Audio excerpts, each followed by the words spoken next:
नमस्कार दर्शकों, घर जागृति के इस चैनल पर मैं दिया आप सभी का हार्दिक अभिनंदन करती हूं और आज फिर से एक और कहानी के साथ लौटी हूं। इस कहानी में राधेश्याम नाम का एक आदमी होता है। उसके लिए एक कॉल आती है जो उसकी बहू दामिनी उठाती है और कहती है, पिताजी लवली दीदी का कॉल आया है। तो वो कहता है कि लाओ बात करा दो। तो लवली से बात करते करते वो कहते हैं कि कैसी हो बेटा, आज अपने पापा की याद कैसे आ गई तुमको। तो लवली कहती है कि पिताजी घर का सारा काम मुझे करना होता है, ऑफ़िस का भी मुझे देखना होता है, सब मुझे देखना होता है और विवेक भी बिल्कुल हाथ नहीं बटाते हैं मेरा काम में, इसलिए मुझे टाइम नहीं लग पाता। और वैसे भी आपका ध्यान रखने के लिए दामिनी भाभी है तो, और बहू के आने के बाद वैसे भी बेटी को कौन पूछता है। ये सुन के उसके पिताजी हैरान हो जाते हैं, पर वह जानते भी हैं कि उनकी बेटी कैसी है, उसके रग रग से वह वाकिफ़ होते हैं और उन्हें पता होता है कि लवली अपनी भाभी से पहले से ही जलती रही है, उसके अंदर स्वार्थपना कूट कूट के भरा है। फिर वो फिर दोबारा पूछते हैं कि तू बता तो सही, तूने आज अपने पापा को कैसे कॉल कर दिया। फिर लवली बताती है कि पिताजी दरअसल बात ऐसी है कि नवीन की पढ़ाई, आगे की पढ़ाई वो अमेरिका में करेगा, तो उसको पढ़ाई के लिए पैसों की ज़रूरत है।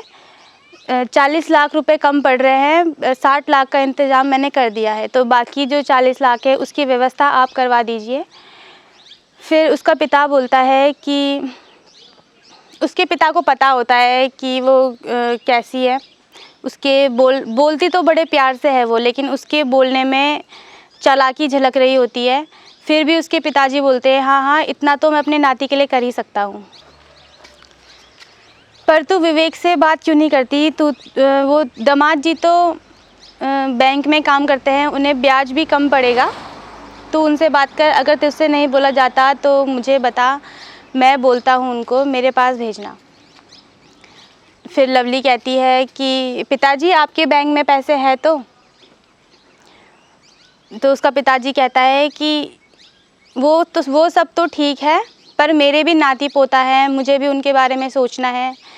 सारा खर्चा तुझे पता ही है, तेरा भाई प्राइवेट जॉब करता है और सारा खर्चा वही देखता है, दवाई का वही देखता है, स्कूल का, बच्चों की पढ़ाई का, तीज त्यौहार जितना भी कुछ होता है सब वही देखता है। तो लवली फिर बोल पड़ती है कि और आपकी पेंशन, वो भी तो उन्हीं का परिवार खा रहा है। और पिताजी जब से शादी हुई है, तीज त्यौहार में आप सिर्फ मुझे एक साड़ी और मिठाई का डब्बा देते हैं, आप तो मुझे पराया कर रहे हैं। तो उसका पिताजी कहता है कि एक 85 साल के बूढ़े व्यक्ति से तू क्या उम्मीद कर रही है, कम से कम पेंशन तो छोड़ दे। और वो बड़े गुस्से में कहते हैं कि कल तू दामाद जी को लेके आना, मैं उनसे ही बात करूँगा, और फ़ोन काट देते हैं। ये सब सामने खड़ी उनकी बहू दामिनी सुन रही होती है और उसे बहुत ही बुरा लगता है अपने पिताजी, अपने ससुर जी के लिए। और फिर उसे पता होता है कि कल लवली दीदी आएंगी तो कोई ना कोई कलेश ज़रूर करेंगी। अगले दिन सुबह होती है और वो दोनों उनके घर आ जाते हैं। फिर दामिनी उनको चाय पानी पिलाती है और खाना वाना खिलाती है। खाना खाने के बाद सब साथ में बैठे होते हैं, तो तभी लवली अपने असली रूप में आ जाती है और वो पिताजी से बोल पड़ती है कि पिताजी, तो क्या सोचा है आपने 40 लाख के बारे में। और उसके जो दामाद होते हैं वो भी राधेश्याम के मुंह पे ताकने लगते हैं। तो राधेश्याम बोलता है कि तू तो जानती है बेटा तेरे मायके की हालत कैसी है, जब से तेरी शादी कराई है तब से घर की मरम्मत भी नहीं कर पाया हूँ, और तेरी भतीजी है उसकी भी शादी करवानी है, उनकी पढ़ाई का भी देखना है, सारा खर्चा मेरे ऊपर ही है। और दामाद जी आप तो बैंक में काम करते हो, बैंक के पदाधिकारी हो आप, तो आप बैंक से लोन क्यों नहीं ले लेते, आपको ब्याज भी कम पड़ेगा। फिर लवली ये सारी बात सुनकर वो भड़क जाती है और वो बोल पड़ती है कि पिताजी इस जायदाद की हिस्सेदार, आधी भागीदार मैं भी हूँ और मुझे मेरा हिस्सा चाहिए। या तो आप मुझे मेरा हिस्सा दे दीजिए या फिर उस ज़मीन की इकट्ठा रकम मुझे दे दीजिए। ये सब बात सुन के राधेश्याम अपने सर पर हाथ रख कर बैठ जाता है और ये सब सामने खड़ी दामिनी सब देख रही होती है, तो वो सोचने लगती है कि कहीं कोई बात ना हो जाए।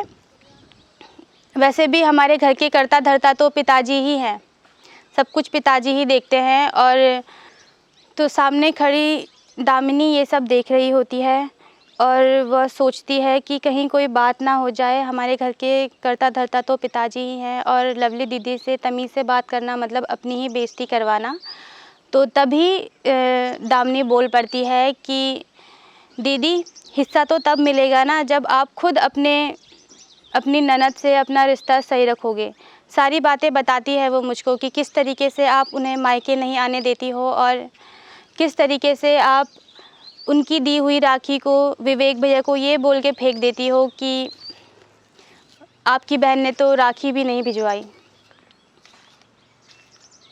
ये सब विवेक सुन रहा होता है और तभी वो अपनी जगह से खड़ा हो जाता है और अपने ससुर को बोलता है कि ससुर जी, आपकी और मेरी कैसी किस्मत ख़राब है जो आपको ऐसी बेटी और मुझे ऐसी पत्नी मिली।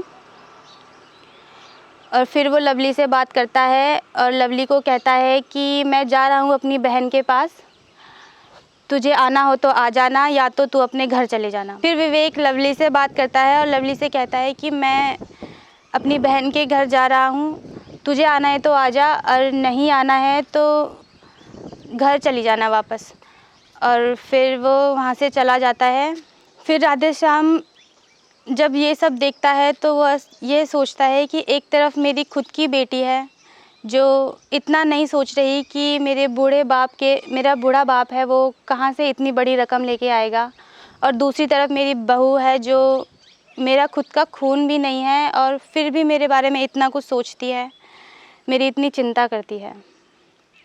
तो दर्शकों, कैसी लगी आपको आज की हमारी ये कहानी? प्लीज़ कमेंट बॉक्स में कमेंट करके अपनी राय ज़रूर दें और हमारे चैनल को लाइक शेयर सब्सक्राइब करना बिल्कुल ना भूलें। धन्यवाद।